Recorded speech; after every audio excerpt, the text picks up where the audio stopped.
The first snowfall of December 1849 drifted past the iron lamps of Ravenshade Court, soft enough to hide the bite in the air, delicate enough to make London forget how cruel winter could be. Inside the Winter Gallery, the Duke's annual Christmas ball glittered with 1,000 candles, crystal gleaming in gloved hands, silk rustling against marble floors. The aristocracy had gathered to celebrate the season, to gossip, to dance, to pretend that nothing unpleasant existed beyond these walls. Duke Alastair Hawthorne stood near the windows, tall and distant, watching snow fall like he was watching his own life pass by. 5 years of duty. 5 years of restraint. 5 years of being the man everyone expected him to be after tragedy carved out the center of his world. The orchestra lifted into a waltz. Laughter rose and fell in practiced waves. And then the great doors opened. The sound was small, a servant's gloved hand on brass, hinges turning. But the effect tore through the ballroom like lightning through still water. Silence spread outward, guest by guest, until even the musicians faltered. Heads turned toward the entrance. A collective breath held. A woman stood framed by the corridor's golden glow, pale as winter itself. Her dark hair swept back from a face that memory had softened but reality had sharpened. Her gown was simple, midnight blue, no jewels, no ostentation. But her posture held a strange kind of power, the posture of someone who had already survived the worst thing imaginable and learned to stand anyway. Lady Cordelia Ashcroft. A name carved on a memorial stone in the family chapel. A name whispered at funerals and forgotten at breakfast tables. A woman was declared dead 5 years ago when the York Railway collapsed into fire and screaming metal. And she was alive. But that wasn't what made the Duchess of Pembroke drop her champagne glass. That wasn't what made Lord Henley choke on his brandy. That wasn't what made every eye in the Winter Gallery fix on the doorway like wolves spotting wounded prey. It was the child. A small boy, perhaps 4 years old, clutched Cordelia's hand with both of his. His brown eyes were too large for his thin face, his clothes neat but plain, his entire body pressed against her skirts like she was the only safe thing in a world full of monsters. Cordelia took one step forward, then another. Her chin lifted as whispers began to rise around her like a tide. The crowd parted, not out of respect, but out of shock, out of hunger for scandal, out of the terrible human need to watch something break in public. And then, in the silence between one heartbeat and the next, the boy looked up at Cordelia and said one word that would change everything. Mama. His voice was small and clear and devastatingly innocent. The ballroom exploded into chaos. Gasps. Exclamations. A woman near the refreshment table actually swooned. Men leaned toward each other with urgent whispers. Ladies hid their mouths behind fans while their eyes gleamed with malicious delight. Across the ballroom, Duke Alastair Hawthorne went absolutely still. His face drained of color, then flooded with something too complex to name. Shock, fury, grief, hope, all of it crashing together until he looked like a man who'd just watched his entire world tilt sideways. Because 5 years ago, Alastair Hawthorne had loved Cordelia Ashcroft with the kind of love that doesn't announce itself loudly, but runs deeper than bone. He'd planned to ask for her hand. He'd commissioned a ring. He'd spoken to her father. And then she'd boarded a train to York and disappeared into smoke and rubble and a list of the dead that had no bodies to confirm it. He'd mourned her. He'd searched for her. He'd learned to breathe around the hole she left behind. He'd become the Duke his brother's sudden death required him to be. And he'd buried his heart so deep that he'd almost convinced himself it had stopped beating entirely. Now she stood in his ballroom, alive, with a child who called her mother. And Alastair realized that grief, when it ends suddenly, doesn't feel like relief. It feels like drowning all over again. If you love stories where the past refuses to stay buried, where love survives impossible odds, where one woman's return threatens to destroy everything or save it, then you're in the right place. This is Duke's Royal Library, where we bring you the most gripping aristocratic tales of survival, scandal, and second chances. Before we begin, I need to ask you something. Answer honestly. Would you return to a world that already buried you? Would you walk back into a ballroom full of people who mourned you, forgot you, and moved on? Would you bring a child into that storm and dare them to see you as anything other than a ghost? Drop your answer in the comments. And if you're ready for a story that will break your heart and put it back together in ways you didn't expect, stay with us until the very end. Now, let's go back to that ballroom. Because Cordelia's arrival is just the beginning. The real war is about to start. Cordelia's legs had forgotten how to move. Not because she was weak, but because standing in that doorway, feeling hundreds of eyes dissect her like something pinned to a board, required every ounce of strength she possessed just to remain upright. Theo's hand tightened in hers. She felt his small fingers trembling and forced herself to squeeze back, to send him the message that she was steady, that she was strong, that she would protect him from every single person in this glittering, hostile room. Even if it wasn't true. The whispers grew louder. Cordelia caught fragments as she walked forward, each step feeling like wading through deep water. Impossible. The Ashcroft girl? But she's dead. Who is that child? Scandal. Absolute scandal. Where has she been? Look at her dress. Hardly appropriate for a ducal ball. And bringing a bastard child. How dare she? Cordelia kept her face blank. She'd practiced this. For weeks, she'd stood in front of the cracked mirror in the cottage and rehearsed looking calm, while her heart tried to claw its way out of her chest. She'd taught herself to breathe slowly, to keep her chin level, to meet cruelty with dignity. But nothing had prepared her for this. For the weight of their judgment. For the way their stares felt like hands trying to strip her bare. And nothing had prepared her for Alistair. He moved through the crowd like winter itself, cold and inexorable. His evening coat fit him perfectly, midnight black with silver buttons that caught the candlelight. His dark hair was shorter than she remembered, his jaw harder, his green eyes sharp enough to cut. 5 years had transformed him. The man she'd loved had been softer, quicker to smile, more likely to laugh at himself. This man looked like he'd forgotten how to do anything that wasn't duty. This man looked like he could break her with a single word. He stopped 3 paces away, close enough that she could see the muscle working in his jaw, far enough that the distance felt deliberate, calculated, cruel. Lady Cordelia. His voice was cold and perfectly controlled. How unexpected. The formality landed like a slap. Not Delia, the name he'd called her when they were alone. Not Cordelia, soft and warm. Lady Cordelia, like she was a stranger who'd wandered in from the street. Your Grace. She forced the words past the tightness in her throat. Thank you for receiving me. Receiving you. He repeated the phrase like it was foreign. You arrive unannounced at my ball after being dead for 5 years, and you thank me for receiving you. Theo pressed harder against her skirts. Cordelia's hand moved to his head instinctively, protectively. Alistair's gaze dropped to the boy. His expression didn't change, but something flickered in his eyes. Something that looked like pain before he locked it away. Mama, Theo whispered, barely audible. I don't like it here. Neither do I, darling, Cordelia thought. But she smiled down at him instead. Just a little longer. Be brave for me. We cannot discuss this here. Alistair's tone left no room for argument. You will come with me. Now. He turned without waiting for her response, expecting her to follow like a servant. The crowd watched, hungry for more, as Cordelia gathered what remained of her courage and walked after him. They crossed the ballroom. The longest walk of Cordelia's life. Every face they passed was a study in fascination and contempt. Lady Pemberton's lip curled with distaste. Lord Ashworth stared openly, his gaze dropping to Theo with naked speculation. The young women near the orchestra tittered behind their fans. Cordelia kept her eyes forward, kept walking, kept breathing.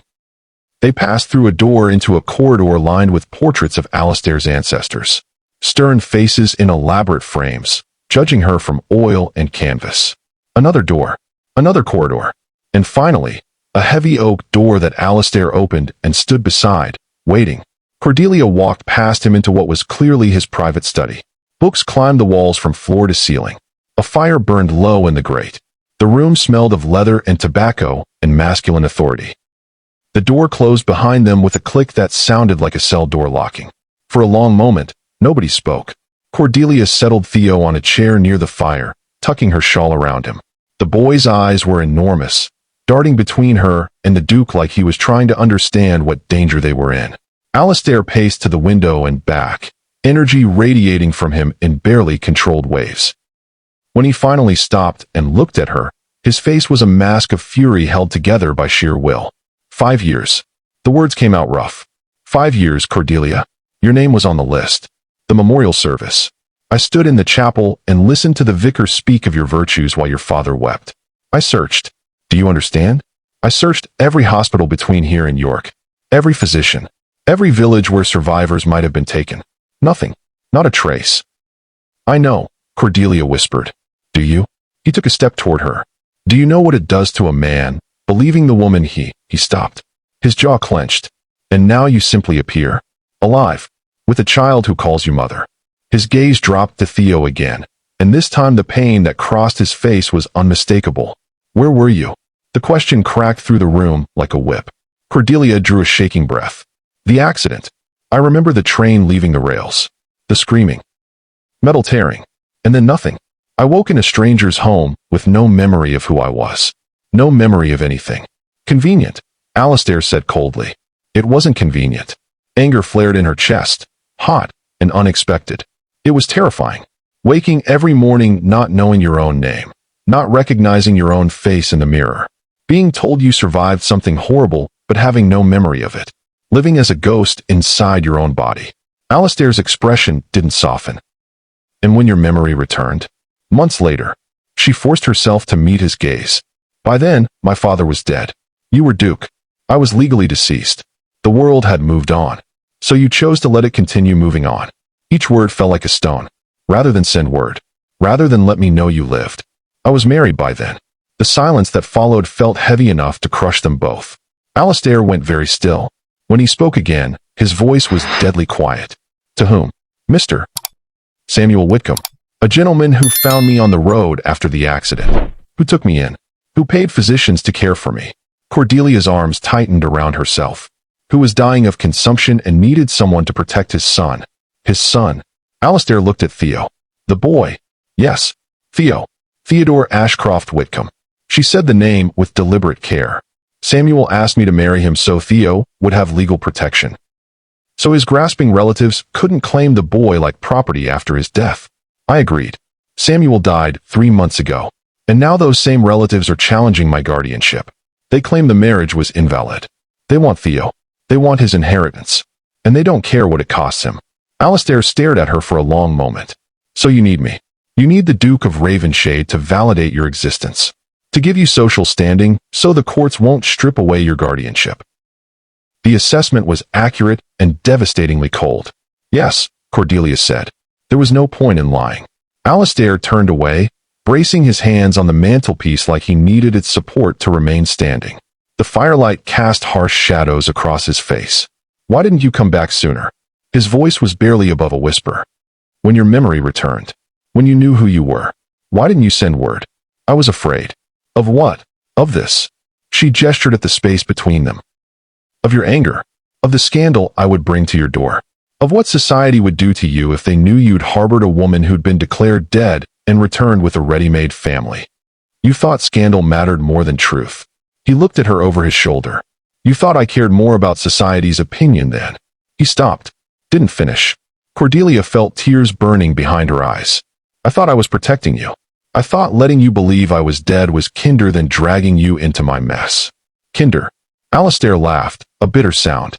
You thought letting me grieve was kinder. I'm sorry. The words broke on a sob. Alistair, I'm so sorry. He turned to face her fully then, and the blankness in his expression was somehow worse than anger. I will help you. His tone was empty of emotion. You and the boy will stay here at Ravenshade Court. Tomorrow we'll address the legal matters. I'll speak to my solicitors. We'll build a case for your guardianship. Relief flooded through her, so intense it made her dizzy. Thank you. Thank you so much. But understand this, Cordelia. He moved toward the door. I'm doing this for the child. Not for you. 5 years of grief. 5 years of believing you dead. That's not something I can simply forgive because you've returned with an explanation and a need. He left without waiting for her response. The door closed behind him with quiet finality. Cordelia stood in the sudden silence, alone except for Theo, who'd fallen asleep in the chair by the fire. Tears slipped down her cheeks, silent and useless. She'd survived the railway accident. She'd survived amnesia and loss. She'd survived Samuel's death and his relatives' cruelty. But standing in Alistair's study, feeling the weight of his absence like a wound, Cordelia wondered if she would survive this. The look in his eyes when he'd said he couldn't forgive her. Outside, the Christmas ball continued. Music drifted faintly through the walls. But here, in this room that smelled of Alistair and broken promises, Cordelia held a sleeping child and mourned for the second time the man she'd loved. The first time, she'd believed him lost by circumstance. This time, she'd lost him by choice. And that hurt infinitely more. Morning came too early, pale light filtering through unfamiliar curtains in a guest room that was larger than the entire cottage Cordelia had called home for the past 3 years. She woke to find Theo pressed against her side, his face peaceful in sleep, one small hand fisted in her nightgown. For a moment, she let herself simply breathe. They were safe. They were at Ravenshade Court. Alistair had promised to help, even if he'd promised it coldly. It would have to be enough. A knock at the door made her sit up quickly, protective instinct flaring. Yes, Lady Cordelia. The voice was female, cultured, and brisk. I am Mrs. Dawson, the housekeeper. His Grace requests your presence in the morning room at 10 o'clock. I've brought breakfast for you and the young master. Cordelia crossed to the door and opened it to find a stern-faced woman in her 50s holding a tray. Behind her stood a younger maid with another tray, her eyes wide with curiosity. Thank you, Cordelia said, stepping aside to let them enter. Mrs. Dawson set the tray on a small table by the window and surveyed the room with the practiced eye of someone who missed nothing. Her gaze lingered on Theo, still sleeping, then moved to Cordelia with an expression that was impossible to read. His Grace has also arranged for a seamstress to call this afternoon. He feels you may require appropriate attire for your stay. The words were neutral, but the implication was clear. Cordelia's simple gowns were not suitable for a ducal household. That's very kind of him, Cordelia said, keeping her voice steady. Mrs. Dawson nodded. Will there be anything else? No, thank you. The housekeeper left with the maid trailing behind her. The moment the door closed, Cordelia heard the whispers begin in the corridor. Excited, speculative. By noon, every servant in Ravenshade Court would know the details of last night's dramatic entrance. By evening, all of London would know. Cordelia woke Theo gently and helped him dress in the clean clothes a servant had somehow procured overnight. They ate breakfast in silence, Theo subdued and watchful, sensing the tension even if he didn't understand its source. At precisely 10 o'clock, a footman arrived to escort them to the morning room. Alistair stood by the windows, dressed in dark wool, his posture rigid. Across from him sat a distinguished-looking man in his 60s with silver hair and sharp eyes. A leather portfolio rested on his lap. Lady Cordelia, Alistair said, his tone formal. This is Mr. Edmund Fairley, my solicitor. Mr. Fairley, Lady Cordelia Ashcroft and Theodore Whitcomb. Fairley rose and bowed. My lady, young sir. Theo pressed against Cordelia's side. She guided him to a chair and settled beside him, her hand finding his instinctively. Mr. Fairley has reviewed the situation, Alistair continued, not looking at Cordelia directly. The challenge to your guardianship comes from Mr. Percival Langdon, Samuel Whitcomb's cousin, and Lady Honoria Blackwell, Whitcomb's sister-in-law. They are claiming the marriage was invalid due to your husband's diminished mental capacity and your questionable identity. My identity, Cordelia repeated. They're claiming I'm not who I say I am. They're claiming, Fairley said carefully, that you are an opportunist who took advantage of a dying man's confusion. That without proper verification of your identity, the marriage cannot be considered legitimate, and that the child's welfare would be better served in their care. Rage flooded through Cordelia, hot and clarifying. Samuel was perfectly lucid when we married. His physician can attest to that. And I am exactly who I claim to be. I am Cordelia Ashcroft, daughter of Baron Ashcroft. Can you prove it? Fairley asked, not unkindly. The question stopped her cold. My father is dead. My childhood home was sold to pay his debts. I have no family left to vouch for me. She swallowed hard. But surely there are records. Parish records. Birth records. Which we will obtain, Fairley assured her. But the process takes time. And Mr. Langdon and Lady Blackwell are moving quickly. They've already petitioned the Court of Chancery for an emergency hearing. They're claiming that the child is in immediate danger in your care. That's absurd, Cordelia said sharply. Theo is perfectly safe. He's healthy and happy and loved. They will argue, Fairley continued, that a woman who disappeared for 5 years, whose circumstances remain mysterious, who married under questionable conditions, cannot provide a stable home. They will paint you as unstable. Possibly even dangerous. That's a lie. It's strategy, Alistair said coldly. and it will be effective if we cannot counter it with evidence and credibility. Cordelia looked at him directly for the first time that morning. His face was hard, his green eyes distant. He looked like a duke dispensing judgment, not a man who'd once held her hand and told her she made the world feel less heavy. "What do you suggest?" she asked. "We fight," Alistair said. "We gather evidence. Medical records proving Whitcomb's lucidity, testimony from his physician, documentation of the marriage. We establish your identity beyond doubt, and we present the court with a case so strong they have no choice but to rule in your favor. And if they don't," the silence that followed was terrible. "They will," Alistair said finally, "because I will personally ensure it." Something in his tone made Fairley glance at him sharply, but the solicitor said nothing. "There's another matter," Fairley said, opening his portfolio. "Lady Blackwell is hosting a gathering this evening. A small dinner party, she claims, for concerned friends and family. But her real purpose is to begin spreading her version of events among society. She will paint you as an interloper and herself as a devoted aunt fighting for her nephew's welfare." "Then we won't attend," Cordelia said. "We must attend," Alistair corrected. "If we hide, it will look like an admission of guilt. If we face them directly, we control the narrative. I won't take Theo into a room full of people who want to take him from me. Then he stays here with Mrs. Dawson." Alistair's tone left no room for argument. "But you and I will attend. Together. And we will show them that you have the full support of the Duke of Ravenshade." Cordelia wanted to argue, wanted to refuse. But she looked at Theo, small and trusting beside her, and knew she had no choice. "All right," she whispered. "We'll go." Fairley left shortly after to begin gathering evidence. Alistair moved toward the door without a word, clearly intending to leave as well. "Alistair." His name escaped before she could stop it. He paused, his hand on the doorframe, but didn't turn around. "Thank you," she said, "for helping us. I know you're doing it for Theo, not for me. But still, thank you." For a long moment, he said nothing. Then, quietly, "I hope you understand what you're asking of me. Standing beside you publicly. Vouching for you. It will tie my name to yours. My reputation to your scandal. If this goes wrong, the damage won't be limited to you."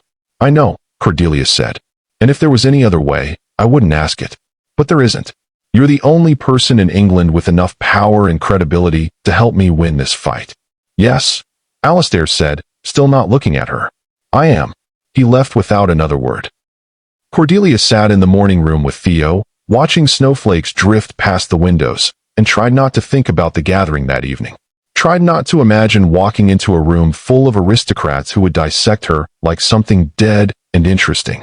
Tried not to remember the way Alistair had once looked at her, like she was something precious instead of something broken. That afternoon, the seamstress arrived with an assistant and enough fabric to outfit a queen. Mrs. Dawson supervised with military efficiency, and by evening, Cordelia had 3 new gowns, including one in deep emerald that fit her perfectly and made her look like someone who belonged at a ducal dinner party. She stared at her reflection in the mirror and barely recognized herself. The woman looking back was elegant and composed, her hair arranged in intricate braids, her posture perfect. She looked like Lady Cordelia Ashcroft, daughter of a baron, worthy of respect. She felt like an imposter wearing someone else's skin. "You look beautiful, Mama," Theo said from where he sat on the bed, and the simple honesty in his voice steadied her. "Thank you, darling." She kissed his forehead. "Be good for Mrs. Dawson while I'm gone." "I will." He hesitated. "Mama, are those people going to take me away?" Cordelia's heart cracked. "No, my love. I won't let them. I promise." She hoped desperately that it was a promise she could keep. Alistair was waiting in the entrance hall when she descended the stairs. He wore black evening clothes that made him look dangerous and remote. His gaze moved over her once, quickly, and something flickered in his expression before he locked it away. "You look well," he said neutrally. "Thank you." The carriage ride to Lady Blackwell's townhouse was silent and tense. Cordelia kept her hands folded in her lap to hide their trembling. Alistair stared out the window, his profile carved from stone. When they arrived, Cordelia took a deep breath and let Alistair help her down from the carriage. His hand was warm and steady, and for just a moment, she let herself remember what it felt like to trust him completely. Then they walked through the door into enemy territory. Lady Honoria Blackwell was a striking woman in her 40s with blonde hair and cold blue eyes. She greeted them with a smile that didn't reach her face. Your Grace. Lady Cordelia, how kind of you to join us. Lady Blackwell, Alistair said smoothly. Thank you for the invitation. The drawing room was filled with perhaps 20 guests, all carefully chosen. Cordelia recognized some faces from the ball. Others were new, but their expressions were universally the same. Curious, judgmental, hungry for scandal. Mr. Percival Langdon stood near the fireplace. He was a thin man with shrewd eyes and a smile that reminded Cordelia of a snake. When he saw her, his smile widened. Lady Cordelia, what a surprise to see you among the living. Mr. Langdon, she said coolly. I trust young Theodore as well. The false concern made her skin crawl. He is perfectly well, thank you. Good, good. Langdon sipped his wine. Children are so resilient, even when their circumstances are uncertain. Before Cordelia could respond, Alistair stepped closer, his presence a wall between her and Langdon. Theodore's circumstances are quite certain, Alistair said, his tone pleasant and utterly lethal. He is under the guardianship of his mother and the protection of Ravenshade Court. There is nothing uncertain about that. Langdon's smile faltered. Of course, Your Grace. I only meant. I know exactly what you meant, Alistair interrupted. And I suggest you choose your words more carefully. The room had gone quiet. Every eye was on them. Lady Blackwell glided forward with practiced grace. Perhaps we should move to the dining room. Dinner is served. The meal that followed was torture. Cordelia sat beside Alistair, feeling like a specimen on display while conversation swirled around her. Every question was a trap. Every comment is a veiled accusation. Lady Cordelia, how fascinating that your memory returns so conveniently, one woman said with false sweetness. It returned when it returned, Cordelia replied evenly. Amnesia doesn't follow a schedule. And you married immediately? To a dying man? How romantic. I married to protect a child who had no one else. How noble. The woman's smile was sharp, though some might say opportunistic. Alistair's hand found Cordelia's under the table, his fingers wrapping around hers briefly. A warning. A comfort. Then he released her and turned his attention to the woman with a smile that could freeze water. Some might say many things, he said softly. But wisdom lies in distinguishing truth from malice. Wouldn't you agree? The woman paled and looked away. After dinner, as the ladies withdrew to the drawing room for tea, Lady Blackwell cornered Cordelia near the window. You've bewitched him, she said quietly. The Duke. But it won't last. When the court hears the full truth about your disappearance, about where you've really been these 5 years, even Ravenshade won't be able to protect you. Cordelia's blood went cold. I don't know what you're implying. Don't you? Lady Blackwell's smile was poisonous. We've done our research, Lady Cordelia. Or should I say, Mrs. Wickham? Or perhaps neither. Perhaps you're someone else entirely. Someone with secrets dark enough to keep you hidden for 5 years. I am exactly who I claim to be. Then why, Lady Blackwell said softly, did Lord Matthias Crowhurst tell me you were never supposed to come back? The name hit Cordelia like a physical blow. The room tilted. Her breath caught. Lady Blackwell's smile widened. So you do know him. How interesting. Before Cordelia could respond, Alistair appeared at her elbow, his hand at her waist steady and possessive. Lady Blackwell, he said pleasantly. I believe Lady Cordelia and I should take our leave. Thank you for an enlightening evening. He guided Cordelia toward the door with firm purpose. She moved mechanically, her mind reeling. Crowhurst. How did Lady Blackwell know about Crowhurst? In the carriage, Alistair didn't ask questions. He simply sat across from her while she pressed her fist against her mouth and tried not to fall apart. Who is Lord Matthias Crowhurst? He asked finally. Cordelia closed her eyes. A man I hoped was part of a past I could leave behind. What does he have to do with your disappearance? Everything, she whispered. He has everything to do with it. Alistair leaned forward, his eyes intense in the darkness. Then tell me. No more secrets, Cordelia. If I'm going to help you, I need to know the whole truth. She looked at him, at the man she'd loved and lost and found again, and realized he was right. No more secrets. Even if the truth destroyed her. Hey, quick question. How are you feeling right now? Thank you so much for being here. It really means the world to me. I'm working toward 1,000 subscribers, and if this story is already pulling at your heart, please hit that subscribe button for Duke's Royal Library, smash the like, and drop a comment telling me where you're watching from. It helps more than you know. Alright, thank you. Now let's get back to the story. They returned to Ravenshade Court in silence heavy enough to suffocate. Cordelia's hands were clenched so tightly in her lap that her nails bit into her palms, but the pain was distant compared to the panic clawing at her throat. Crowhurst. After all this time, after everything she'd done to escape him, his name had followed her here, carried by Lady Blackwell like a weapon. Alistair helped her from the carriage without a word, but his hand lingered at her elbow, steadying her as they climbed the steps. Inside, the house was quiet, the servants already retired except for a single footman who took their coats and disappeared discreetly. "My study," Alistair said. Not a request. Cordelia followed him through the familiar corridors, her heart hammering. She'd known this moment would come. She'd hoped for more time to find the right words, the right way to explain the inexplicable. But time, it seemed, had run out. In the study, Alistair poured 2 glasses of brandy and handed her one without asking if she wanted it. She took it gratefully, the burn steadying her as she swallowed. "Sit," he said, gesturing to the chair by the fire. She sat. He remained standing, every line of his body tense with barely controlled emotion. "Start at the beginning," he said, "and don't leave anything out." Cordelia stared into the fire, gathering courage from its warmth. When she finally spoke, her voice was steady despite the trembling in her hands. 6 years ago, Lord Matthias Crowhurst began paying attention to me at various functions. I was flattered at first. He was handsome, titled, charming when he wanted to be. My father was pleased. A connection to Crowhurst meant social advancement. She paused, took another sip of brandy. But Crowhurst's interest wasn't romantic. It was possessive. He began appearing wherever I went, sending gifts I didn't want, making comments about our future together as though we were already engaged, though no such agreement existed. When I tried to discourage him, he became angry. Not publicly, never publicly, but in private moments, in corridors during balls, in my father's garden when he called uninvited, I saw the cruelty beneath the charm. Alistair's jaw tightened, but he said nothing. My father was dying, Cordelia continued, her voice dropping. Consumption. He had perhaps 6 months left, and he knew it. Crowhurst knew it too. He came to my father with an offer.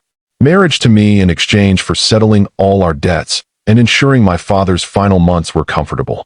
My father, desperate and ill, agreed without consulting me. "He sold you," Alistair said, the words clipped. "He thought he was protecting me, ensuring I wouldn't be destitute after his death." Cordelia's laugh was bitter, but I refused.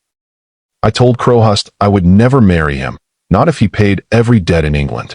And that's when everything changed. She set down her glass because her hands were shaking too badly to hold it steady. Crowhurst didn't accept refusal well. He told me that if I wouldn't marry him willingly, he would find other ways to bind me to him. He had connections, power. He could destroy my father's name, drag our family through scandal, ensure I would never be received anywhere in society. And if that didn't work, he said there were always accidents. Alistair's expression had gone cold as stone. "He threatened you. He promised me." Cordelia met his gaze. "He said if I tried to run, if I tried to escape, he would find me. And when he did, he would make sure I understood that I belonged to him, that I always would. Why didn't you tell anyone? Why didn't you tell me?" "Because you would have challenged him." The words came out sharp with old fear. "You would have confronted him publicly, maybe even called him out. And Crowhurst would have destroyed you for it. His family has connections to the crown, Alistair. His uncle sits in the House of Lords.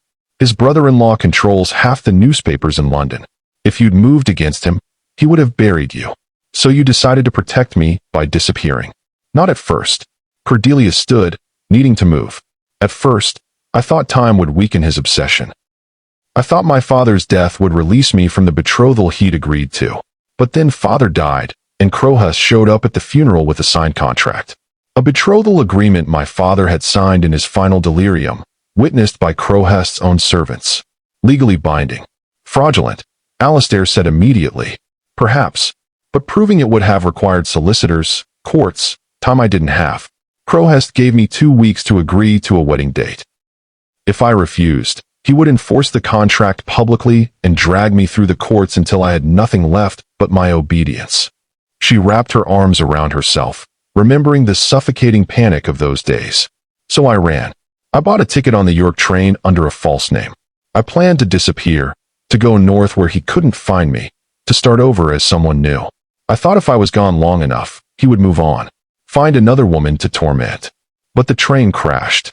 Yes. Cordelia's voice dropped to barely a whisper. I remember the moment it started. The awful sensation of the world tilting, screaming, the sound of metal tearing like the earth itself was breaking open. And then nothing. Darkness. When I woke, I was in a bed I didn't recognize, with a face I didn't know hovering over me, asking my name. Samuel Whitcomb. Yes. He'd been traveling the same road when he saw the wreckage. He pulled me from the debris himself, carried me to his carriage, took me to his home. He paid physicians to tend my injuries. And when they told him I had no memory, not even my own name, he gave me safety without asking for anything in return. Alistair paced to the window, staring out at the snow-covered grounds.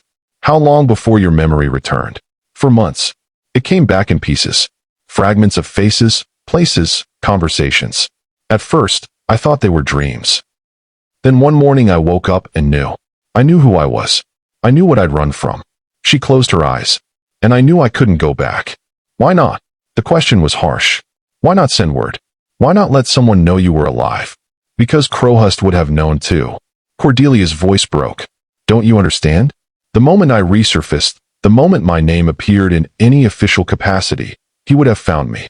And this time, there would be no escape. He would have enforced that fraudulent contract, dragged me through every court in England to prove his ownership of me. And if that failed, he would have made sure I understood the price of defying him. So you chose to stay dead. I chose to stay safe. She looked at him directly. I chose to let the world believe I was gone so that I could finally be free of him. And when Samuel asked me to marry him, to give Theo legal protection, I said yes because it meant I had a new identity. Mrs. Cordelia Whitcomb. A widow with a child. No connection to Cordelia Ashcroft. No ties to Crowhurst's claim. Alistair turned from the window, his face unreadable. And now Samuel is dead, and his relatives are challenging everything. If they succeed in proving the marriage was invalid, if they strip me of the name Whitcomb, I become Cordelia Ashcroft again. Legally. Publicly. And Crowhurst will know. That's why you came back. Understanding flooded Alistair's expression. Not just to secure Theo's guardianship, but because you need a new protection. You need the Duke of Ravenshade standing between you and Crowhurst. Yes. The admission cost her everything. I hate asking it of you.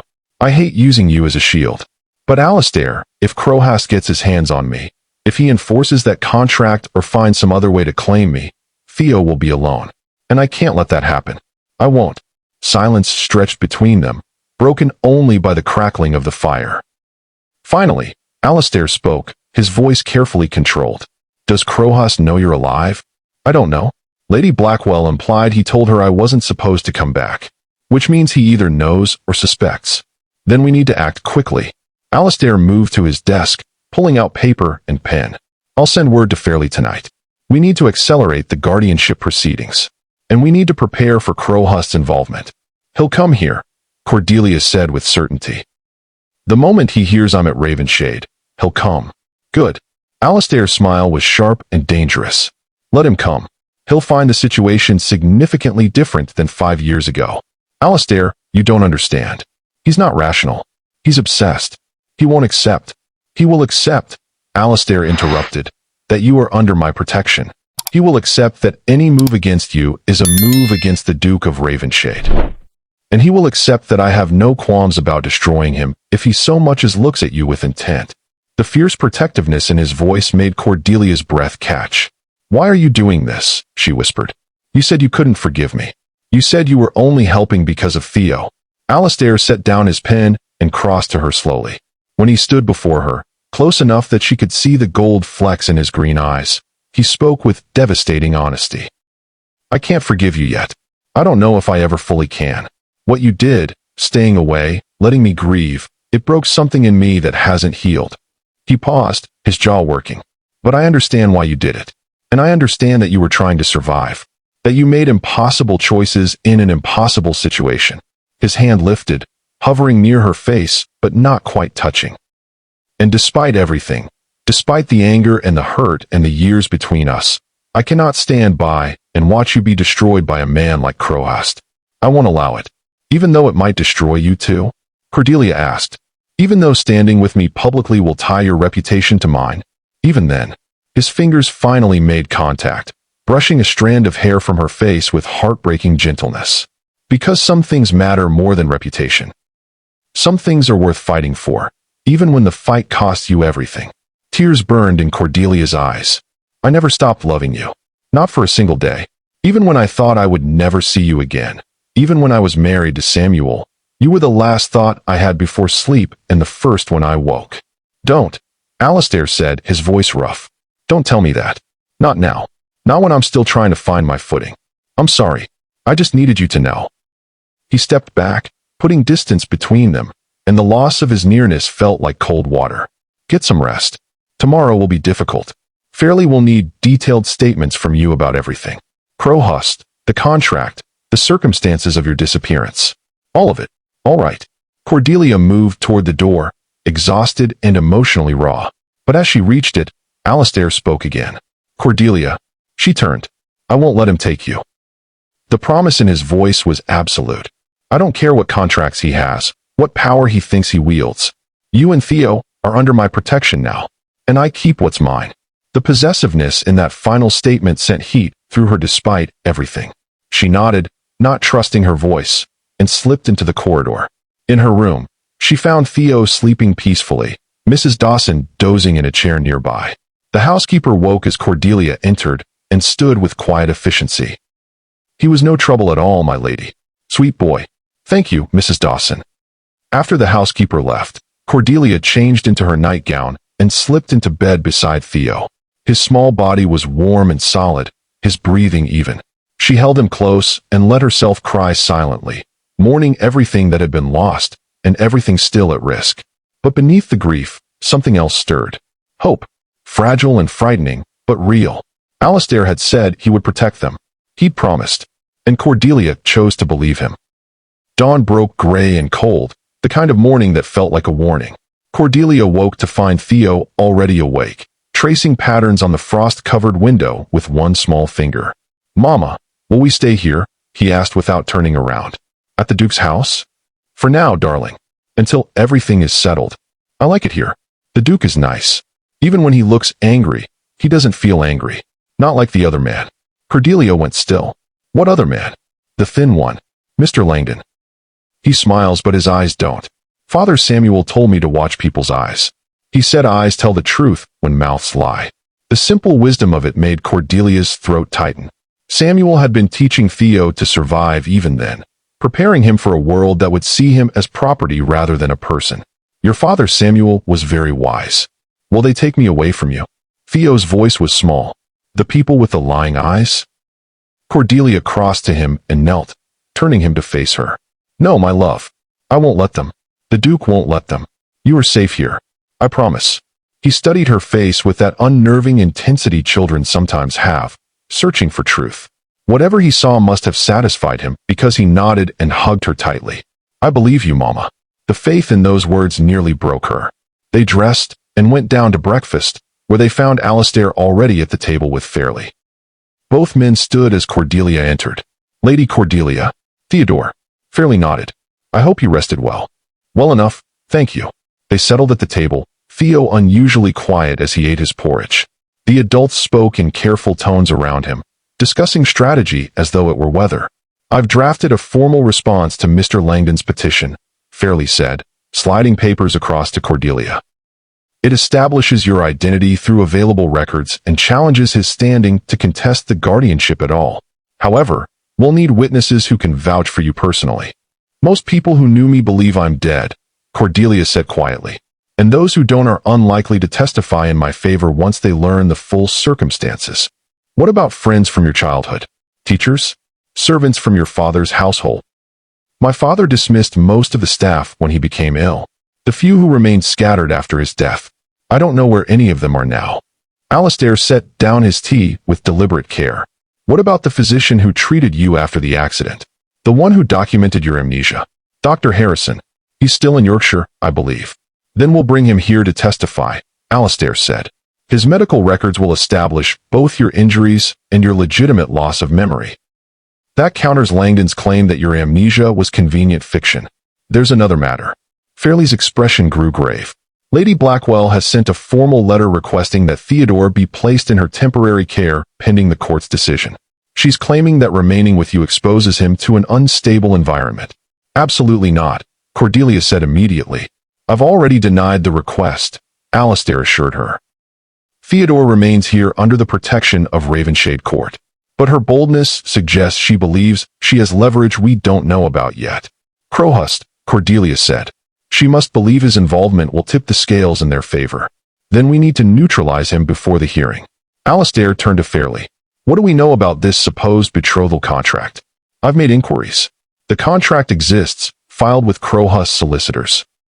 However, its legitimacy is questionable. Your father was heavily medicated in his final weeks, my lady.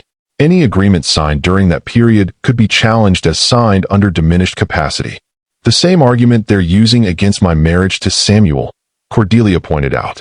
Yes, but with one significant difference. We have witnesses who will testify that Samuel Whitcomb was lucid and clear-minded when he married you. Crowhurst's contract was signed in private, witnessed only by his own servants, with no independent verification of your father's mental state. It won't matter, Cordelia said tiredly. Crowhurst doesn't need the contract to be legally binding. He only needs it to be publicly damaging. The scandal alone would destroy any credibility I have. Not if we discredit him first, Alistair said. Fairly, I want you to investigate Crowhurst thoroughly. Business dealings, personal conduct, anything that might reveal character concerns. If he's been this obsessive with Cordelia, he's likely shown similar behavior toward others. I'll begin immediately, Your Grace. After Fairley left, Alistair stood and extended his hand to Theo. Young man, would you like to see the stables? I have a new foal I think you might enjoy meeting. Theo looked to Cordelia for permission. She nodded, grateful for Alistair's thoughtfulness in giving the boy a reprieve from adult tensions. Watching them leave together, Theo's small hand swallowed by Alistair's larger one, Cordelia felt something shift in her chest. Alistair was good with him, patient and kind without being condescending. Theo responded to it, his usual wariness relaxing. Mrs. Dawson appeared in the doorway. My lady, the seamstress has arrived for your second fitting. Cordelia followed her upstairs, where the next 2 hours were spent being pinned and measured while the seamstress and her assistant discussed fabrics and cuts. They were making her a wardrobe suitable for a lady of standing, gowns that would help her look the part she needed to play. When they finally finished, Cordelia dismissed them and moved to the window. Below, she could see Alistair and Theo in the courtyard. Theo was laughing at something Alistair had said, his whole face bright with joy. It was a sound she hadn't heard nearly enough in their difficult years together. He's good with children. Cordelia startled and turned to find Mrs. Dawson still in the room, gathering discarded fabric. Yes, he is. His Grace would have made a good father. The housekeeper's tone was carefully neutral. It's a shame he never married. Cordelia heard the unasked question beneath the statement. He was waiting for the right person. And did he find her? The directness caught Cordelia off guard. Mrs. Dawson's expression was kind but knowing. He thought he had, Cordelia said quietly. Then she disappeared and made him believe she was dead. Terrible thing, grief. Mrs. Dawson smoothed a piece of silk. But terrible too when people refuse to forgive themselves for surviving. Sometimes living requires harder choices than dying, my lady. And sometimes the people who love us understand that, even when we can't. She left before Cordelia could respond, but the words lingered. That afternoon, a letter arrived. Cordelia recognized the handwriting immediately, though she hadn't seen it in 5 years. Her hands trembled as she broke the seal. My dearest Cordelia, what a delightful surprise to learn you've returned from the grave. I confess, when I heard the news, I could scarcely believe it. But then, you always were full of surprises. I understand you're currently residing at Ravenshade Court under the Duke's protection. How fortunate for you. His Grace is a man of considerable influence. I hope you've been honest with him about the nature of our previous understanding. It would be unfortunate if he learned certain details from less friendly sources. I will call upon you shortly. There are matters we must discuss privately. I trust you'll receive me. After all, we have so much to catch up on. Yours, as you have always been mine, Matthias Crowhurst. Cordelia's vision blurred. The casual possessiveness, The veiled threats, the assumption that she still belonged to him. It was all there, wrapped in civilized language. She found Alistair in his study and handed him the letter without a word. His expression darkened as he read. When he finished, he folded it with precise, controlled movements and set it on his desk. "He will not call here," Alistair said. "I'll send word that he is not welcome at Ravenshade Court. He'll come anyway, or he'll find another way to reach me. Then let him try." Alistair's voice was cold steel. "Every move he makes, every threat he issues, it builds our case against him. Let him reveal himself for what he is. You don't know what he's capable of." "No, but I know what I'm capable of." Alistair stood and crossed to her. "Listen to me, Cordelia. Crowhurst has lived his entire life believing his title and his family connections make him untouchable. He's never faced real opposition because most people are too afraid to challenge him. But I am not most people, and I am not afraid of him. You should be. Perhaps." He reached out and took her hand, the first deliberate touch since the night of the ball. "But being afraid doesn't change what needs to be done. We stand against him together, or we let him win through our fear. Which do you prefer?" Cordelia looked down at their joined hands. His was larger, warmer, steady in a way that made her feel less alone. "Together," she whispered. "Then together it is." He released her hand, but didn't step away. For a long moment, they simply stood there, close enough that Cordelia could see the tiny scar above his left eyebrow from a childhood riding accident. Close enough to feel the warmth radiating from him. "I should check on Theo," she said, her voice not quite steady. "He's in the library with Mrs. Dawson. She's teaching him chess." "Chess? He's quite good." Apparently Samuel taught him the basics. Of course he had. Samuel had believed children should be prepared for strategy, for thinking several moves ahead. He'd been preparing Theo for the world that would try to use him as a pawn. That evening, Cordelia tucked Theo into bed and settled beside him with a book. But before she could begin reading, he spoke. "Mama, why does that man think you belong to him?" Cordelia's breath caught. "What do you mean?" "I heard Mrs. Dawson talking to one of the maids. She said a bad man once tried to make you marry him. Is that the man who wrote the letter today?" There was no point in lying. Theo was too perceptive, had already seen too much of the adult world's ugliness. "Yes, darling. Lord Crowhurst is a man who believed he had a claim on me because of an agreement he made with my father. But I didn't agree to it. I never wanted to marry him. So you ran away." "Yes. Like I would run away if someone tried to take me from you." The simple parallel made her heart ache. "Yes, exactly like that." Theo was quiet for a moment, thinking. "The Duke won't let him take you, will he?" "No, my love. The Duke won't let that happen." "Good." Theo snuggled deeper into the covers. "I like the Duke. I think Father Samuel would have liked him too. I think you're right." She read until Theo fell asleep, then sat watching him in the firelight. This child who'd been given to her by chance and circumstance, whom she loved with fierce, protective devotion. She would do anything to keep him safe, even if it meant facing Crowhurst, even if it meant putting Alistair in danger, even if it meant finally confronting the past she tried so desperately to outrun. Outside, snow began to fall again, soft and silent and relentless.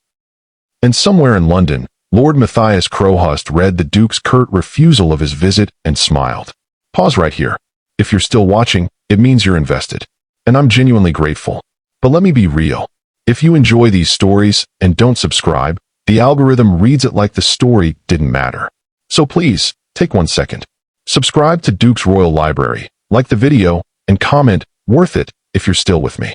Alright, back to the tension. The Court of Chancery smelled of old wood, older prejudice, and the particular mustiness that comes from generations of legal proceedings soaking into stone walls. High windows let in pale winter light that did nothing to warm the space. Everything about the room was designed to intimidate, to remind anyone who entered that justice here was a matter of power and property, not mercy. Cordelia sat at a long table, with Fairley on one side and Alistair on the other. Theo pressed against her, small and silent, his hand gripping hers with desperate strength. Across the aisle, Percival Langdon and Lady Honoria Blackwell sat in elegant judgment, their solicitor arranging papers with theatrical precision. And behind them, in the gallery, Lord Matthias Crowhurst lounged with studied casualness, his pale eyes fixed on Cordelia like a cat watching a mouse it had already decided to kill. She forced herself not to look at him. Forced herself to breathe steadily, to project the calm dignity Alastair had coached her to maintain. Lord Justice Bramwell entered through a side door, his robes sweeping. He was a gray man with hard eyes who looked at everyone in the room as though they'd already disappointed him. This court convenes to determine the matter of guardianship for the minor, Theodore Ashcroft Whitcomb, he intoned. Lady Cordelia Whitcomb, formerly Ashcroft, you stand accused of obtaining fraudulent guardianship through a marriage of questionable legitimacy. How do you answer? Cordelia stood, fairly rising with her. Not guilty, my lord. I married Mr. Samuel Whitcomb in good faith to honor his dying wish that his son have the protection of a mother. A convenient arrangement, Langdon's solicitor, a sharp-faced man named Grimsby, said as he rose. My lord, if I may. Lady Ashcroft's own history calls her credibility into severe question. Lady Whitcomb, fairly corrected smoothly. She is addressed by her married name. If the marriage was legitimate, Grimsby countered, which is precisely what we dispute. But let us address her broader character first. This woman disappeared for 4 years, presumed dead, during which time she conveniently suffered amnesia that prevented her from identifying herself or contacting family. How fortunate that her memory returned only after securing marriage to a man of property. I suffered genuine trauma-induced amnesia from injuries sustained in the York Railway disaster, Cordelia said, keeping her voice steady. Physicians who treated me can attest to both my injuries and my condition. Can they? Grimsby's smile was sharp. Or will we hear testimony from physicians conveniently loyal to your benefactor, Mr. Whitcomb? Dead men's testimony is remarkably pliable, my lady. Dr. Andrew Harrison of Yorkshire treated Lady Whitcomb extensively, fairly interjected. He is present today and prepared to provide detailed medical testimony regarding her injuries and mental condition. He had no connection to Mr. Whitcomb and no financial incentive to misrepresent his findings. We shall hear from him shortly, Lord Justice Bramwell said. Continue, Mr. Grimsby. My lord, we have evidence that before her disappearance, Lady Ashcroft was fleeing an arranged betrothal to Lord Matthias Crowhurst, a legitimate arrangement sanctioned by her late father. Rather than honor this commitment, she chose to vanish, bringing shame upon both families and causing considerable emotional distress to Lord Crowhurst, who had entered the arrangement in good faith.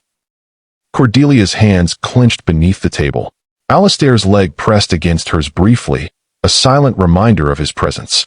Lord Crowhurst's reputation is well documented, Fairley said coldly. 3 dead wives under circumstances that raised considerable questions. A pattern of controlling behavior toward women. Financial irregularities that required discreet settlements. Lady Ashcroft did not flee duty. She fled for her life. Slander, Grimsby said sharply. Lord Crowhurst is a peer of the realm who has suffered grievous wrong at this woman's hands. Then let him testify under oath, Alastair said, speaking for the first time. His voice cut through the courtroom like a blade. Let Lord Crowhurst explain under penalty of perjury the nature of his relationship with Lady Ashcroft. Let him detail the circumstances of this supposed betrothal. Let him account for his behavior toward her before she disappeared. Lord Justice Bramwell's gaze moved to Alastair. Your Grace, while your interest in this case is noted, you are not party to these proceedings. I am party, Alastair said, to the extent that Lady Cordelia and her son are currently under my protection at Ravenshade Court. Any judgment that affects them affects my household and my honor. I have standing to speak. The judge considered this, then nodded slowly. Very well. Lord Crowhurst, you may approach. Crowhurst rose with languid grace and moved to the witness box. He cut an impressive figure, tall and aristocratic, his fair hair perfectly arranged, his expression one of wounded dignity. Lord Crowhurst, Bramwell said, please describe your relationship with Lady Ashcroft. It grieves me to speak of it publicly, Crowhurst said, his voice carrying perfectly. Lady Cordelia and I were betrothed with her father's blessing. I held her in the highest regard, planned a life with her. When she disappeared, I was devastated. I searched for months, spent considerable resources trying to locate her. When the list of presumed dead was published, I mourned her sincerely. And now that she's returned? Now, Crowhurst's gaze moved to Cordelia, and she saw the cold possession in it. I am relieved she lives, but I'm deeply troubled by her actions. To marry another man while our betrothal stood unchallenged, to claim amnesia as justification. It raises serious questions about her character and stability. The betrothal was fraudulent, Fairley said. Signed by a dying man under heavy medication, without Lady Ashcroft's knowledge or consent. It was witnessed and properly executed, Grimsby countered. And more importantly, it represented her father's final wishes for her protection and security. My father wanted me safe, Cordelia said, her voice ringing clear. Not imprisoned.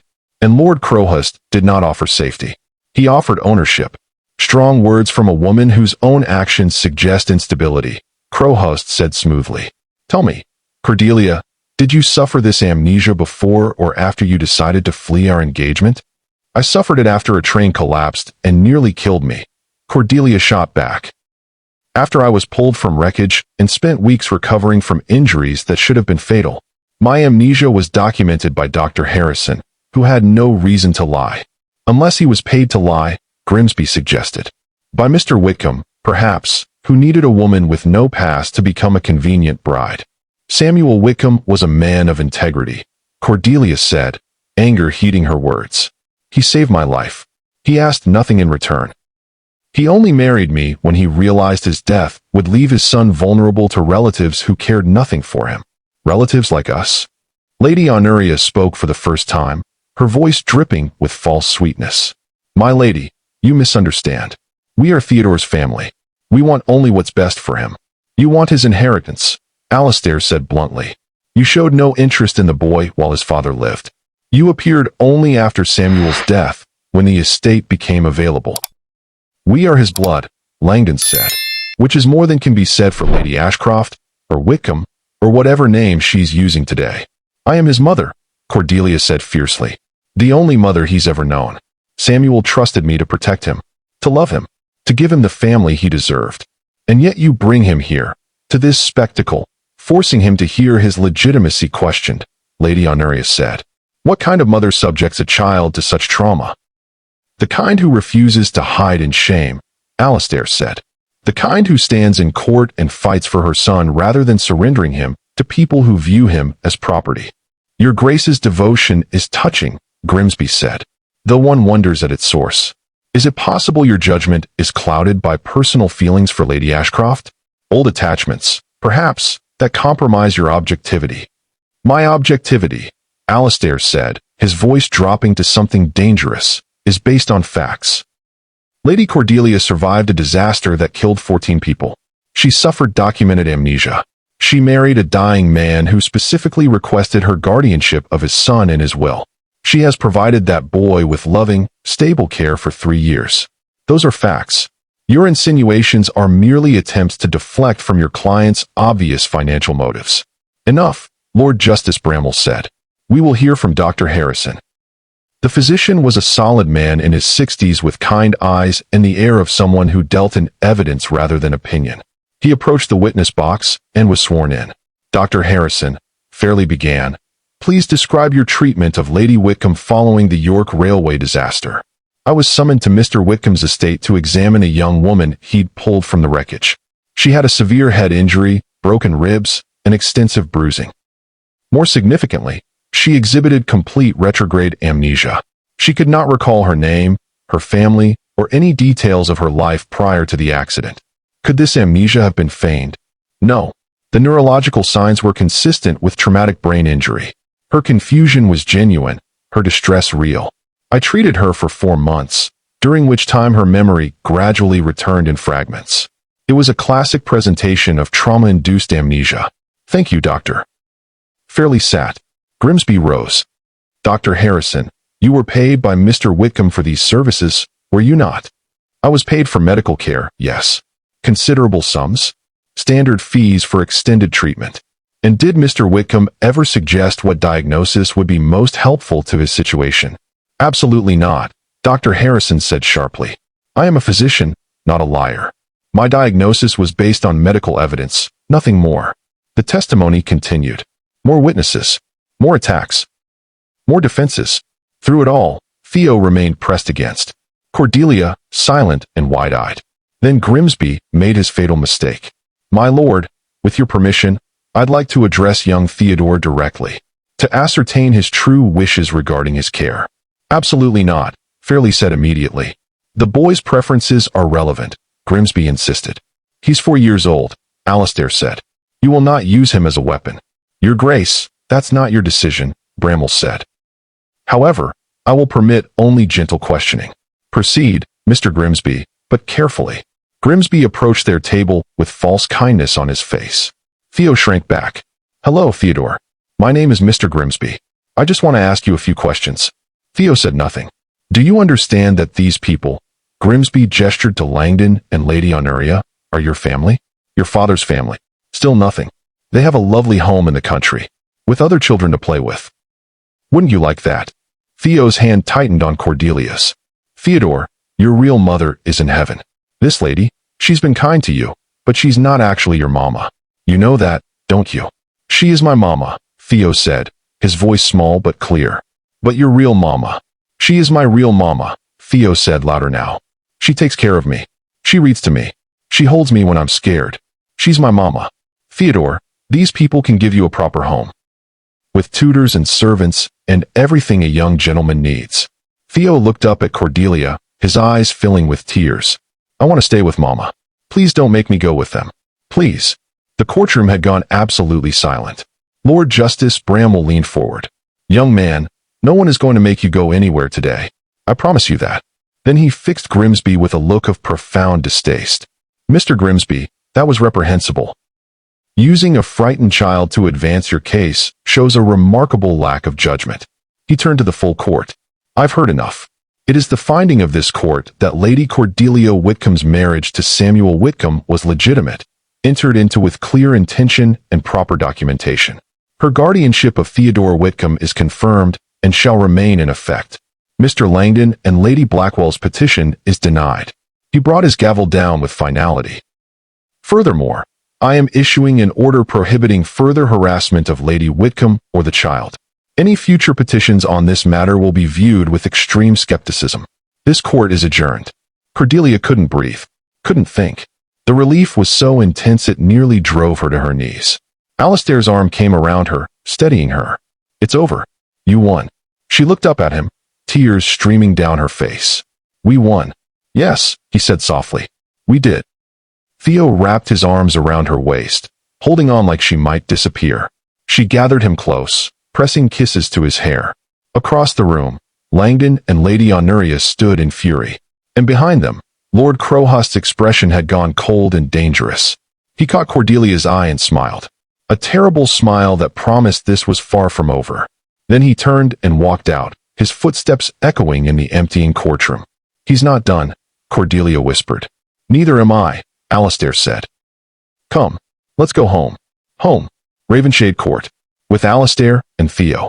For the first time in 5 years, Cordelia let herself believe that home might be more than just a word. They returned to Ravenshade in silence, exhaustion settling over them like snow. Theo had fallen asleep in the carriage, his head on Cordelia's lap, his small hand still clutching hers even in sleep.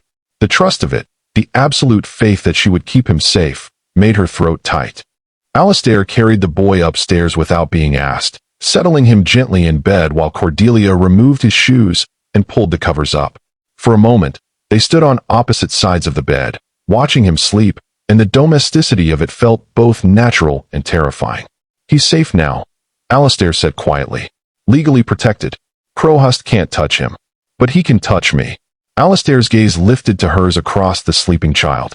Not without going through me first. They left Theo with Mrs. Dawson stationed in the adjoining room and walked downstairs in waited silence. Cordelia expected Alistair to retreat to his study, to put distance between them as he'd been doing since her return. Instead, he guided her to a small sitting room she hadn't seen before. More intimate than the formal rooms, with comfortable chairs arranged before a fire and walls lined with books that looked actually read rather than decorative. He poured 2 glasses of brandy and handed her one. You should be celebrating. You won your case. Did I? Cordelia sank into a chair. Crowhurst's face when we left. He looked like a man who'd just been given permission to do something terrible. Then we'll be ready for whatever he does next. Alistair settled into the chair opposite hers. Fairley is already preparing injunctions. If Crowhurst makes any move against you, we'll have legal recourse. Legal recourse won't stop him. You don't know him like I do. He doesn't accept being told no. He doesn't accept losing. She took a shaky sip of brandy. When I refused his first proposal, he started appearing everywhere I went. At the park, at church, outside my father's house. Always polite, always correct, but always there, reminding me that he could reach me whenever he wanted. Alistair's knuckles went white around his glass. Why didn't you tell someone? Why didn't you tell me? Because I was ashamed. The words came out raw. Because I thought if I was braver, stronger, less afraid, I could handle it myself. And because I knew what you would do. You would have confronted him, probably challenged him, and he would have destroyed you for it. You don't know that. I do. Cordelia leaned forward. Alistair, his first wife, died falling downstairs. The second drowned in a shallow pond. The third succumbed to a sudden illness that no physician could explain. He's never been charged, never even seriously investigated, because his family's power shields him. But the pattern is there if you look. Then we make sure no one can ignore the pattern anymore. Alistair's voice was hard. We document everything. Every threat, every appearance, every hint of intimidation. We build a case that even his family's influence can't protect him from. And in the meantime, you and Theo don't leave Ravenshade without armed escorts. Every door is locked. Every servant is briefed. We treat this like the threat it is. Cordelia wanted to argue that he was being excessive, but the memory of Crowhast's smile in the courtroom stopped her. He'd looked like a man who'd moved past anger into calculation. I'm sorry, she said quietly, for bringing this to your door, for making you a target. Stop apologizing for surviving. Alistair set down his glass and moved to the window. That's what you were doing, Cordelia? All of it. Running from Crowhast, disappearing, staying away. You were trying to survive a situation designed to destroy you. I hurt you in the process. Yes. He didn't turn around. You did. Grieving you nearly broke me. Finding out you were alive and had stayed away, that broke what was left. His shoulders rose and fell. But I understand why. Finally, I understand that you were trying to protect everyone except yourself. I didn't know how to do both. How to protect myself and keep the people I loved safe. Because Crowhast made sure you believed you couldn't. Alistair turned to face her, firelight casting shadows across his features. That's what men like him do. They make women believe their only options are submission or destruction. They isolate them, make them feel responsible for the violence directed at them. You sound like you've studied this. I have. After you disappeared, I studied everything. Railway accidents, amnesia, missing persons investigations. His voice dropped, and I studied men who pursue women obsessively. I needed to understand what might have happened to you. You thought someone might have taken me. I thought many things. All of them terrible. He moved closer, but I never stopped looking. Even after your father's death, even after the official investigations closed, I kept searching. I hired investigators. I visited every hospital between here and York. I interviewed survivors. I couldn't accept that you were simply gone. Cordelia's vision blurred. Why? Why keep searching when everyone told you I was dead? Because I loved you. The words were simple and devastating. Because some part of me, the part that knew you best, couldn't believe you would leave without saying goodbye. Without giving me a chance to help you, to fight for you. I thought I was protecting you. I know. But Cordelia, love isn't about protecting the other person from difficult things. It's about facing difficult things together. He knelt before her chair, bringing them eye level. You thought you were saving me by staying away. Instead, you took away my choice. My ability to stand with you. I'm sorry. The tears came freely now. I'm so sorry. For all of it. For leaving. For staying away. For not trusting you enough to let you help. I know. His hand found hers. And I'm sorry too. For being so cold when you first came back. For making you feel like you had to earn my help. You were right to be afraid of Crowhast. I should have acknowledged that sooner. You were hurt.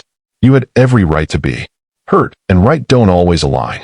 His thumb traced circles on her palm. The truth is, seeing you again, even with all the pain and anger, felt like finally being able to breathe after years of suffocating. And that terrified me. Cordelia's breath caught. Why? Because it meant I'd never stopped loving you. That 5 years of grief and distance hadn't changed the fundamental fact that you're the only woman I've ever wanted. The only one I've ever loved. The words hung between them, fragile and powerful. Alistair, let me finish. His grip on her hand tightened. When you walked into that ballroom with Theo, my first thought wasn't anger. It was relief. Devastating, Overwhelming relief that you were alive. Everything after that, the hurt, the anger, the distance, that was me trying to protect myself from being destroyed again if I let myself love you and lost you a second time. You won't lose me. Cordelia slid from the chair to kneel before him, bringing them even closer. Not again. Not ever. I swear it. You can't promise that. Not with Crowhurst still out there. Then we face him together. No more running. No more hiding. We stand and fight, and we do it as partners. The way we should have 5 years ago. Alistair's free hand came up to cup her face, his thumb brushing away tears. I've missed you. God, I've missed you. The way you laugh. The way you argue. The way you make everything feel less heavy just by being near. I've missed you too. Every single day. Even when I was trying not to think about you. Even when I was building a life as someone else, you were always there. In every sunset. Every winter morning. Every moment of quiet. His forehead came to rest against hers, their breath mingling. I want to kiss you, but I'm afraid if I start, I won't be able to stop. Then don't stop. Cordelia's voice was barely a whisper. Please, don't stop.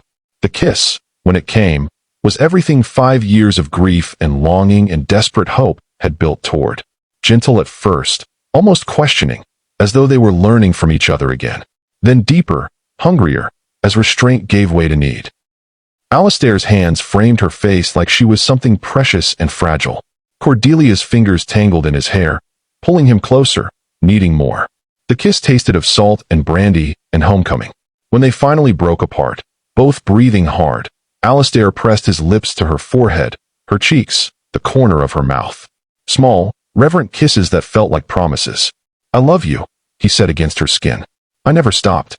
I never will. I love you too. So much it terrifies me. Good. His smile was crooked. We can be terrified together. They stayed like that for a long time, wrapped around each other on the floor before the fire, holding on as though the world might try to separate them again. Eventually, reluctantly, they pulled apart. Alistair helped her to her feet and kept her hand in his. Marry me, he said, the words spilling out before he could second-guess them. I know we need to deal with Crowhurst. I know there are legal complications. I know I'm asking too soon. But marry me anyway. Be my wife. Let me be Theo's father properly. Let us be a family, the way we should have been years ago. Cordelia's heart felt too big for her chest. Yes. Yes. Yes, I'll marry you. Yes to all of it. She laughed through fresh tears. Though we should probably wait until after we've dealt with Crowhurst. I'd prefer not to have him disrupting our wedding. Fair point. Alistair's grin was boyish and bright. We'll wait until he's been thoroughly and legally ruined. Then we'll have the wedding. Something small. Just us and Theo and the people who matter. Perfect. He kissed her again, slower this time, savoring. When they broke apart, he kept his arms around her. You should rest. Today was exhausting. So should you. I will. Afterwards, I speak with the security staff. Afterwards, I ensure every entrance is properly monitored. Alistair, let me do this. His voice was gentle but firm. Let me protect you. Not because you're weak, but because you shouldn't have to be strong and vigilant every single moment. Let me carry some of that weight. Cordelia nodded, too tired to argue. All right. He walked her upstairs and paused outside her door. One more kiss, this one soft and lingering. Sleep well, he murmured. I'll be just down the hall if you need anything. I know. And that knowledge, that he was close and protective and choosing to stay, made everything feel possible. In her room, Cordelia changed into her nightgown and slipped into bed beside Theo. He stirred and rolled toward her, his small warm body, seeking her closeness even in sleep. She held him and thought about the future. About a life where she could stop running. Where she could build something permanent and real with Alistair. Where Theo could grow up safe and loved. It felt like a dream. Fragile. Impossible. But for the first time in 5 years, Cordelia let herself believe in impossible things. Because sometimes, against all odds, impossible things came true. Outside, snow began to fall again, silent and soft. And in his London townhouse, Lord Matthias Crowhurst sat before his own fire and planned his next move. He'd lost the legal battle, but there were other kinds of battles. And he'd always been good at winning when rules no longer applied. 3 days later, Lord Matthias Crowhurst arrived at Ravenshade Court. He came without invitation, without warning, simply appearing at the front door with the confidence of a man who'd never been refused entry anywhere. The footman who answered looked uncertain. "My lord, I'll need to announce you to his grace." "That won't be necessary." Crowhurst stepped past him into the entrance hall. "The Duke is expecting me." This was a lie, but delivered with such assurance that the footman hesitated just long enough for Crowhurst to move deeper into the house. He was admiring a portrait in the hall when Alistair appeared at the top of the stairs, his expression cold enough to frost glass. "Lord Crowhurst, I don't recall inviting you, and yet here I am." Crowhurst smiled. "Surely you can spare a few moments for civilized conversation between gentlemen. That would require two gentlemen being present." Alistair descended the stairs with controlled purpose. "State your business, then leave." "My business is simple. I've come to collect what's mine. Nothing in this house belongs to you, doesn't it?" Crowhurst's gaze moved past Alistair toward the upper floor. "Lady Cordelia and I have unfinished business. A betrothal contract that remains valid despite her attempts to escape it. Now that she's resurfaced, it's time we address that matter properly. The only thing that will be addressed is your immediate departure." Alistair positioned himself between Crowhurst and the stairs. "Cordelia is under my protection. Your fraudulent contract has no standing." "So confident?" Crowhurst's smile widened. "Tell me, Your Grace, does Lady Cordelia's current devotion extend to honesty? Has she told you everything about our relationship? About the promises she made before she decided to run? I know everything I need to know. Do you?" Crowhurst pulled a folded paper from his coat. "Then you know about the letters she wrote me. Affectionate letters. Promising letters. Letters that rather contradict her current claims of being forced into our engagement." Alistair's eyes narrowed. "Show me. Perhaps you should ask her yourself. I find that reactions to being caught in lies are quite illuminating." Before Alistair could respond, Cordelia appeared at the top of the stairs. She'd heard Crowhurst's voice and come running, and now she stood frozen, her face pale. "Ah, there you are, my dear." Crowhurst's voice dripped false warmth. "His Grace and I were just discussing your correspondence. Such lovely letters you used to write me. So full of feeling." "I never wrote you letters," Cordelia said, her voice shaking. "I never promised you anything. Memory is such a fragile thing, isn't it? Especially for someone who claims to have lost years to amnesia." Crowhurst held up the paper. "But words on a page are less forgetful than the human mind." "Let me see it," Alistair demanded. Crowhurst handed over the paper with theatrical flourish. Alistair unfolded it, read quickly, and his expression darkened. "This is dated 2 months before the railway accident. It refers to an understanding between Cordelia and Crowhurst. It uses affectionate language." He looked up at Cordelia. "Did you write this?" "No." Cordelia descended the stairs, gripping the banister for support. "I swear to you, I never wrote that." "Your signature is quite clear," Crowhurst said, "as is your handwriting. I had it verified by 3 separate experts." "Then they're lying, or you forged it." Cordelia's voice rose. "I never wrote you love letters. I never made promises. I barely tolerated your presence." Strong words from a woman who willingly accepted my courtship for months. "I accepted nothing willingly. You forced yourself into my life and refused to leave when I asked you to." Crowhurst's mask of civility slipped slightly. "You little fool. Do you really think anyone will believe you over me? That piece of paper proves you're a liar. A manipulative woman who makes promises then runs when it's convenient. Or it proves you're a forger." Alistair's voice was deadly quiet. "Which is a criminal offense, Lord Crowhurst. One I will happily pursue through every court in England.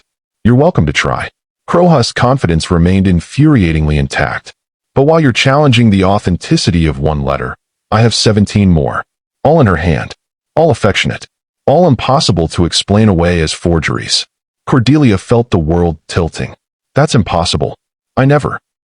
"Actually," a new voice said from the doorway, "it's quite possible, when one is willing to pay enough." They all turned to see Mr. Fairley entering, followed by a nervous-looking young man in shabby clothes. "Your Grace," Fairley said. "Lady Cordelia, I apologize for the dramatic entrance, but the timing seemed important. This is Mr. James Thornton. He has information about Lord Crowhurst's letter collection." Crowhurst's expression finally showed something besides smug confidence. Uncertainty flickered in his eyes. "Speak," Alistair commanded the young man. Thornton swallowed hard. "My lord, I'm a clerk. Was a clerk, I should say, in the employ of Lord Crowhurst's solicitor. Part of my duties involved correspondence management. And," Alistair prompted, "and I was instructed to create letters." letters that appeared to be from Lady Cordelia to Lord Crowhurst.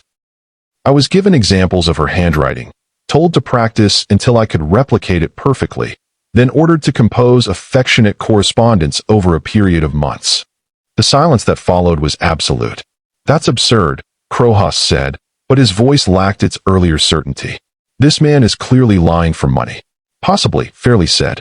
"Except Mr. Thornton brought documentation, draft letters in his own hand before he copied them in Lady Cordelia's style. Instructions from Lord Crowhurst's solicitor. Payment records. All dated systematically over the past 5 years. 5 years. Cordelia's voice was faint. "He's been doing this since I disappeared?" "He's been building a case against you," Fairley explained. "Systematically creating evidence that would support his claim to you should you ever resurface.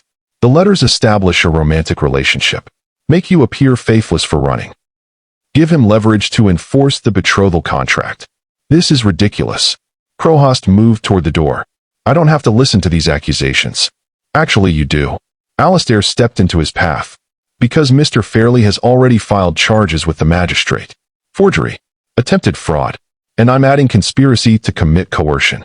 You can't prove any of this. Mr. Thornton's testimony and documentation are quite damning," Fairley said, "as are the financial records showing substantial payments from your accounts to various individuals involved in creating these forgeries. And I must mention, Mr. Thornton isn't the only one willing to testify. Your former secretary, 2 additional clerks, and a handwriting expert you hired then failed to pay adequately. All have come forward." Crowhurst's composure finally cracked. His face went red, his fists clenching. "You think you've won? You think a few disgruntled servants telling lies will protect her?" "I think," Alistair said softly, "that you're finished. Your forgeries are exposed. Your conspiracy is documented. And your reputation, the only thing that's protected you until now, is about to be destroyed very publicly. I'll fight this. My family will fight this. Your family will cut you loose to protect themselves." Fairley's tone was matter-of-fact. "I've already had preliminary conversations with your uncle, the Earl. He's quite concerned about the scandal potentially touching his own name. He's prepared to disavow your actions entirely if it means protecting the family's standing." Crowhurst looked between them, seeing his power crumble. And as it did, something dangerous entered his expression. "If I can't have her," he said, his gaze fixed on Cordelia, "I'll make sure no one can." He lunged up the stairs with shocking speed. Cordelia screamed. Alistair moved faster, catching Crowhurst halfway up and dragging him back down. They crashed into the marble floor in a tangle of limbs. Footmen appeared from several directions, but Alistair had already pinned Crowhurst down, one hand fisted in his coat. "You will never touch her," Alistair said, each word clear and final. "You will never speak to her. You will never be within 100 yards of her or Theo. And if you so much as write her name in a letter, I will personally ensure you spend the rest of your miserable life in debtor's prison." "You can't do this," Crowhurst gasped. "I'm the Duke of Ravenshade. I can do exactly this." Alistair hauled him up and shoved him toward the footman. "Remove him. He's trespassing. If he returns, have him arrested immediately." The footman dragged Crowhurst toward the door. He struggled, shouting threats and obscenities, but they didn't slow. As the door closed behind him, silence fell over the entrance hall. Cordelia sagged against the banister, shaking. Alistair was beside her in moments, his arms coming around her. "It's over," he said into her hair. "It's finally over. He'll try again. He'll find another way." "No, he won't." Fairley collected the forged letter from where it had fallen. "We have enough evidence to destroy him legally and socially.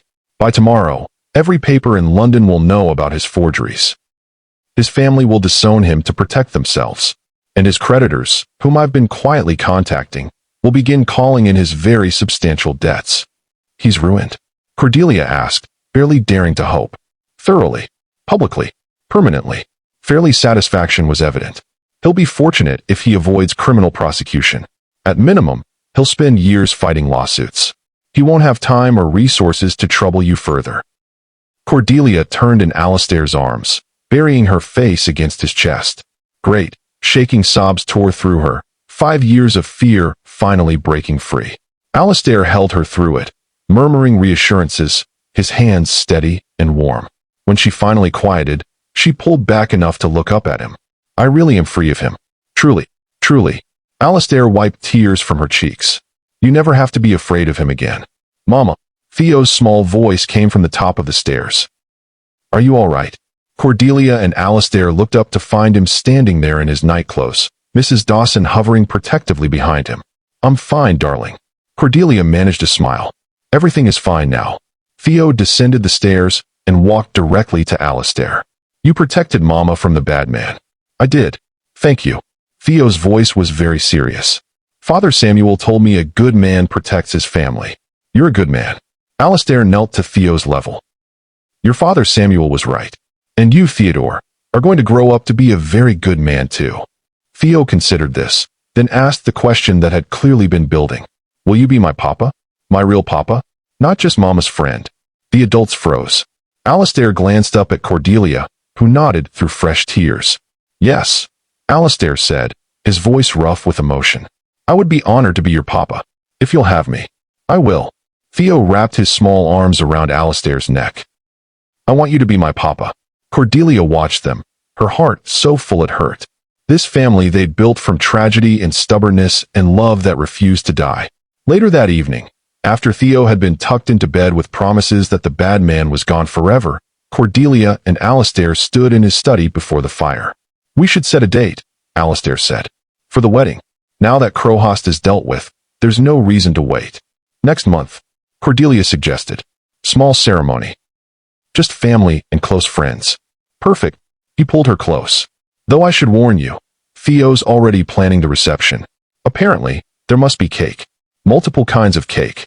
Cordelia laughed, the sound bright and free. He's quite serious about cake. As am I. Alistair's expression softened. About all of this. About you. About building a life where you never have to run again. Where Theo grows up safe. Where we get the future we should have had 5 years ago.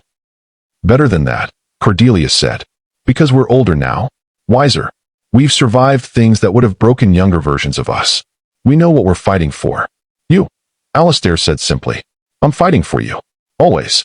He kissed her then, slow and deep and full of promises. And Cordelia kissed him back, pouring 5 years of love and loss and desperate hope into it. When they finally broke apart, both breathless, Alistair rested his forehead against hers. I love you, Cordelia Ashcroft, soon-to-be Hawthorne. I love you too, Alistair. More than I have words for. Outside, snow fell on Ravenshade Court, covering the grounds in white. The world was clean and quiet and full of possibility. And inside, by the fire, two people who'd found each other, lost each other, and fought their way back together, held on and believed in tomorrow. Spring had transformed Ravenshade Court. Gardens bloomed with colors that seemed impossible after the long winter. Birds sang in the ancient trees. And in the portrait gallery, a new painting hung beside the Hawthorne family ancestors. It showed 3 people. A woman in blue silk, her dark hair swept back, her expression serene but strong. A man in formal evening wear, his hand on her shoulder, protective and proud. And between them, a small boy with serious eyes and the beginning of a smile, holding both their hands. The brass plate beneath read simply, The Duke and Duchess of Ravenshade with Theodore, 1850. In the garden below, those 3 people walked together in the afternoon sun. Theo ran ahead, chasing butterflies with the enthusiastic abandon of a child who'd finally learned he was allowed to be carefree. He's happy, Cordelia said, watching him. He is. Alistair's arm was around her waist. As are you, I hope? Deliriously. She leaned into him. Though I still can't quite believe it's real sometimes. That we're here. That we're together. That Crowhurst is truly gone. Matthias Crowhurst had fled England 3 months ago, ahead of criminal charges and a mountain of debt. Last they'd heard, he was living in relative poverty on the continent, his title and influence meaningless outside his home country. It's real, Alistair assured her. And it's permanent. You're my wife. Theo is my son. This is our life now. Good. Cordelia turned in his arms. Because I have news. Oh, I'm with child. The words came out soft, wondering. The physician confirmed it this morning. Alistair went very still. Then a smile broke across his face, bright as the sun. Truly, truly, by early spring, Theo will have a sibling. He lifted her and spun her in a circle, laughing, before setting her down gently and kissing her with thorough devotion. When they broke apart, both grinning, Theo came running back. Why are you laughing? What's funny? Nothing's funny, darling. Cordelia smoothed his hair. We're just happy. Very, very happy. I'm happy too, Theo announced. Can we have cake to celebrate being happy? Alistair swept him up onto his shoulders. I think that's an excellent idea. What kind of cake? All kinds. As they walked back toward the house, the three of them together, Cordelia looked up at Ravenshade Court and felt something settle deep in her chest. Peace. Belonging. Home. She'd survived impossible things to get here. She'd faced down obsession and scandal and her own fear. She'd learned that sometimes surviving meant running, and sometimes it meant standing and fighting. But most importantly, she'd learned that love, real love, was worth fighting for, worth waiting for, worth believing in even when everything said it was lost. The world had declared her dead once. It had tried to bury her under scandal and shame. But Cordelia had come back. She'd fought. She'd won. And now, walking in the spring sunshine with her husband and son, with a new life growing inside her and a future full of possibilities stretching ahead, Cordelia understood the most important truth of all. The dead woman who'd walked into that Christmas ball was truly gone. In her place stood someone new, someone stronger, someone who'd chosen her own fate and refused to let anyone take it from her again. Lady Cordelia Hawthorne, Duchess of Ravenshade. Mother, wife, survivor.